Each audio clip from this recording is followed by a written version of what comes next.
سهراب مدیا تقدیم میکند.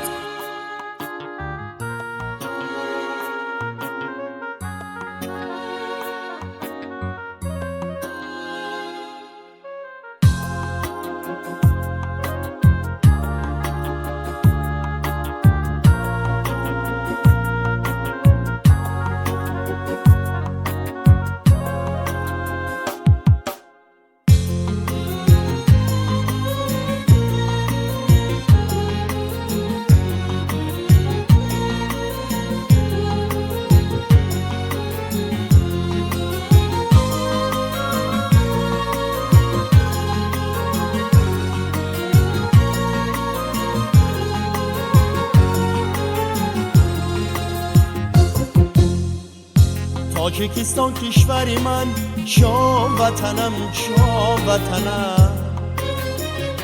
تاجیکستان مادری من، شام وطنم، شام وطنم.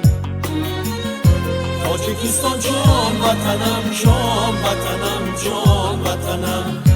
تاجیکستان جان وطنم، جان وطنم، جان وطنم.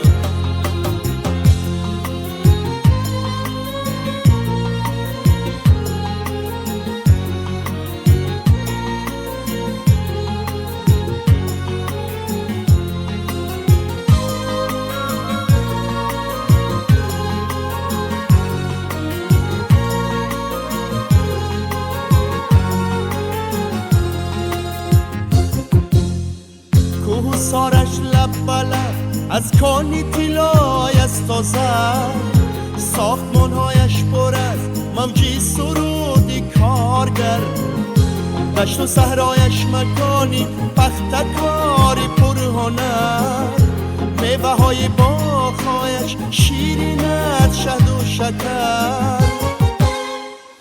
تاجیکستان کشوری من، شام وطنم، شام وطنم.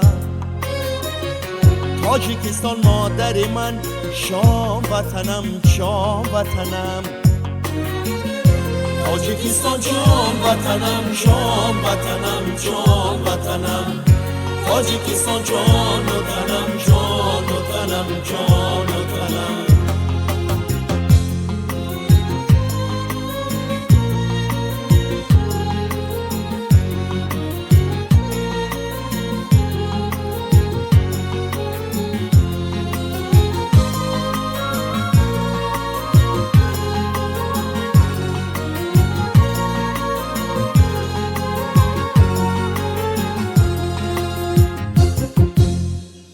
میزنم در هر کجایش با سرافرازی قدم، میکنم نظاره بر شهر و دهاتش دم بدم، در زمینش با سرودی نو بنم پا مینهم، دل نمیخواهد که چشمم از تماشایش کنم. تاجیکستان کشوری من، شام وطنم، شام وطنم. تاجیکستان مادری من، شام وطنم، شام وطنم. تاجیکستان جان وطنم، شام وطنم، جان وطنم. تاجیکستان جان وطنم، جان وطنم، جان وطنم. تاجیکستان جان وطنم، جان وطنم، جان وطنم. تاجیکستان جان وطنم، جان